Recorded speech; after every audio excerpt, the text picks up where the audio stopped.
Surat international airport પર ટળી મોટી દુર્ઘટના। કલકત્તાથી સુરત આવતી ફ્લાઇટ રનવેને અડીને ફરી ઉડી। લેન્ડિંગ પહેલા જ પાયલટે ટચ એન્ડ ગો પ્રક્રિયા અપનાવી।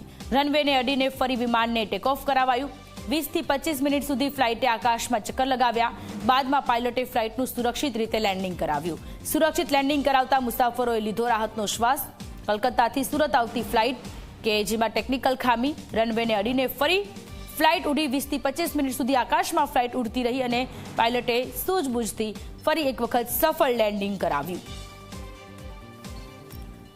તો સુરતની આ ઘટના કે જ્યાં ફ્લાઇટ કે જેમાં ટેકનિકલ ખામી અને એના કારણે પાયલટે સૂઝબૂઝથી 20 થી 25 મિનિટ સુધી આકાશમાં ઉડ્યા બાદ સફળ લેન્ડિંગ કરાવ્યું છે। સુરક્ષિત લેન્ડિંગ કરાવતા મુસાફરોએ રાહતનો શ્વાસ લીધો છે। કલકત્તાથી સુરત આવતી ફ્લાઇટ રનવેને અડીને ફરી એક વખત ઉડી ગઈ।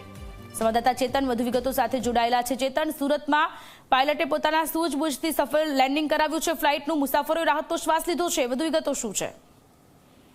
જી બિલકુલથી કલકત્તા સુરત ફ્લાઇટે રનવે ટચ કર્યા બાદ ફરી ઉડાન ભરતા મુસાફરોના જે જીવ છે તે તાળવે ચોંટાઈ ગયા હતા। ખાસ કરીને લેન્ડિંગ પહેલા જ પાયલટે ટચ એન્ડ ગો પ્રક્રિયા અપનાવી હતી। વિમાનને ફરી ટેક ઓફ કરવામાં આવ્યું હતું। શરૂઆતના સમયે જે મુસાફરો છે તે અચંબામાં પામી ગયા હતા અને કંઈક ટેકનિકલ ખામી હોવાનું સમજીને તમામ જે લોકો છે તે લોકોમાં ભયનો માહોલ છવાઈ ગયો હતો। આ દરમિયાન જે બીજી ફ્લાઇટ છે તે પણ લેન્ડિંગ થઈ હતી, જેને કારણે જે કલકત્તા સુરત ફ્લાઇટના જે પાયલોટ છે તેને 20 થી 25 મિનિટ સુધી આકાશમાં ચક્કર કાપ્યા હતા। બાદમાં પાયલટે સુરક્ષિત લેન્ડિંગ કરતા મુસાફરોએ રાહતનો શ્વાસ લીધો હતો।